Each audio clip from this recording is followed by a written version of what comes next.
20 miles up the Mississippi River from New Orleans lies a plantation home known as Oak Alley. Its hallways are lined with paintings of those who lived their gracious lives behind its white columns. But it is the one face not pictured here that arouses the most curiosity. A face from the past, bordered with black, that has never left this lovely home. Why can't they leave? What happens after death? That's a mystery. Why did this young lady's soul stay in this house? Why just hers? Don't know. Originally called Bon Séjour, the plantation took its present name from its unique driveway. Steamboat captains going up and down the river would get to the Alley of Oaks, and they knew they were only a day away from New Orleans. So they said, oh, Alley of Oaks, one more day to New Orleans.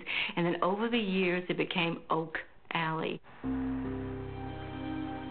Locals know that the alley of 300-year-old oak trees is not the only unusual feature of the plantation. There were always various stories about the ghosts. And when I was a kid, we always used to scare one another with ghost stories and be afraid to go to sleep.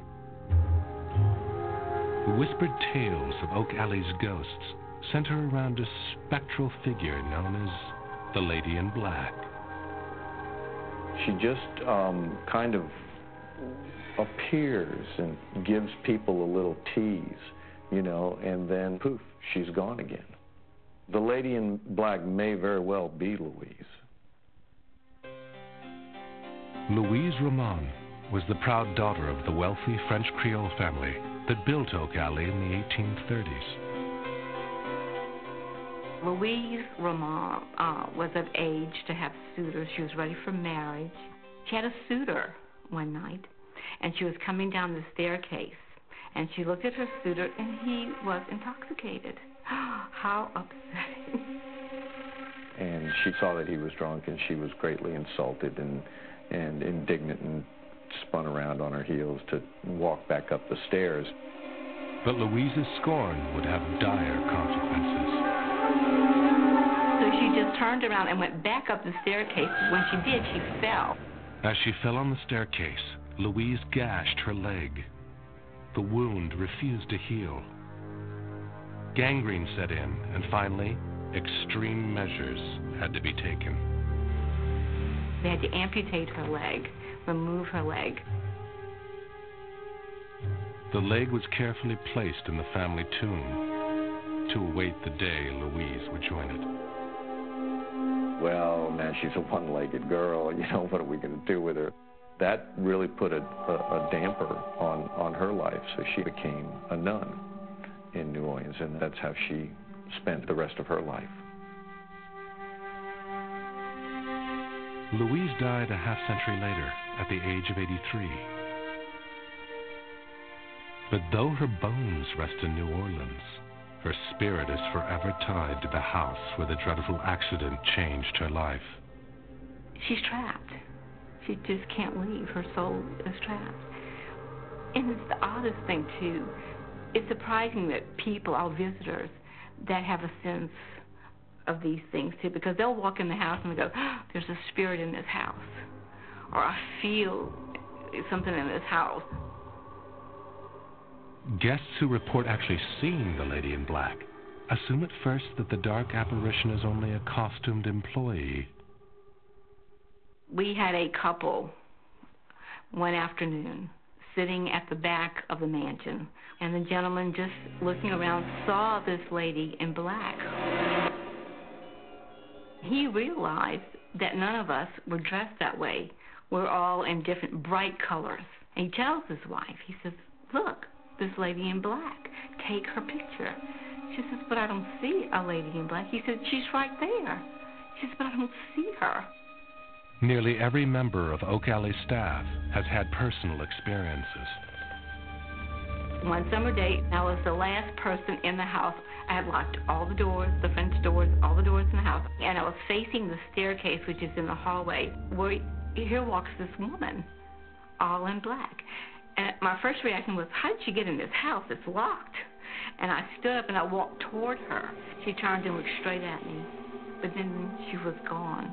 And that was really something that made me so nervous. She was gone. The lady in black is seen so frequently, it is almost as if she never left the house. I'll come in the morning, and she'll go through another room, a doorway, and I'll see like the end of her skirt swooshing, so I know she's in the house. There are other telltale signs that the house is visited by something that defies explanation. There are little things that go on in the house. We had a lamp on a table, which was unplugged. But the lamp kept going on and off, on and off. And I looked down, and I saw that it wasn't plugged. So I said, oh, lamp's not working. Let's go on outside. But Louise's spirit seems most tightly tethered to the exact spot where, in another age, she had her dreadful accident. She appears at the top of the stairs a lot. Many tourists would turn back and they'd say, well, excuse me, who was that lady in black that I just saw up there? The low-hanging boughs of the plantation's gnarled oaks have borne mute witness to countless mysteries. People working on the plantation over the years have seen her going through the oaks. She has whispered their names. You know, we've had one tour guide named Peggy. She used to call out to Peggy all the time. Somebody would say, Peggy, Peggy, and she knew that something was going on. It wasn't anybody. It wasn't somebody playing a joke on her or anything. Nobody else was around. Over the years, I've really ended up developing a healthy respect for it. There's been too many things that have happened to people who I respect and who I know are not lying. You know that something's going on.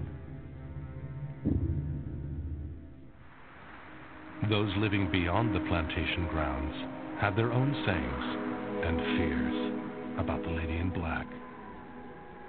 On a full moon, the word was that you had to drive fast in front of Oak Alley so that the haints wouldn't get you, because there was this spirit in a black dress that would go across the highway and might get you. Maybe that was Louise as well. Late at night, the stairway can be a dangerous place to venture. When you come into the house at 12 or 1 o'clock at night, you always get a little tingly. You know, it just, there's a sense that somebody's there. One night, the stairway became the scene of another accident. I got about 5 steps from the bottom of the stairs, and I just took off and landed on all fours. And I kind of felt like something had actually happened to me. I don't understand how I fell down that way. So I'm mindful of that when I go to the house at night. I try to be careful. The staircase is also the site of some rather personal contact. Well, there are various stories of pinchings. I used to have a lady who worked for me, Alma, God rest her soul. She's gone to the Garden of Memory. Alma swore that something on the staircase was pinching her legs and had black and blue marks to prove it. She said, that's them ghosts, and they pinches you. Maybe the lady in black again.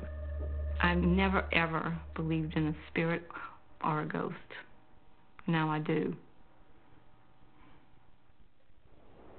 Coming up next, we'll take you to a mountain resort where the ghosts of lost girls haunt an inn with ties to the mob. You had mob providing the dark side. It's almost